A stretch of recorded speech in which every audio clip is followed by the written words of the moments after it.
আসসালামু আলাইকুম, আপনারা সবাই কেমন আছেন? আমিও ভালো আছি। আজকে আপনাদের মাঝে নিয়ে আসছি, আমি আজকে ডিম ভর্তা বানাবো। ডিম ভর্তার রেসিপিটা কিভাবে বানাই আপনারা দেখেন। প্রথমত আমি মরিচটাকে লবণ দিয়ে ডলে নিলাম, তারপরে পেঁয়াজ দিলাম, ধনেপাতা দিলাম, এগুলা ভালো মতন ডলে নিলাম। দেখেন কিভাবে মাখাচ্ছি আর ডলতেছি, কি সুন্দর লাগতেছে দেখতে। ওয়াও, কি যে মজা হবে জানি না আজকে ভর্তাটা। ডিম ভর্তা আপনারা কখনো খেয়ে দেখেছেন? আমার মতন বানায় খেয়ে দেখেন, খুবই মজা লাগবে। লোভনীয় ভর্তা আজকে করতেছি। দেখেন সরিষার তেলটাও দিয়ে দিলাম।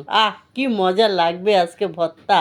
এবার আমি দিয়ে দিব ডিমগুলা এক এক করে, বেশি ভাঙবো না, হালকা পাতলা ভেঙে নিব। তারপরে বেশি ভাঙলে না একদম একটু পানি পানি হয়ে যায়, কিন্তু হালকা করে ভাঙলে একটু ঝরঝরা হয়। ঝরঝরাটা দেখতে খুব ভালো লাগে। আমার ডিম ভর্তাটা হয়ে গেছে।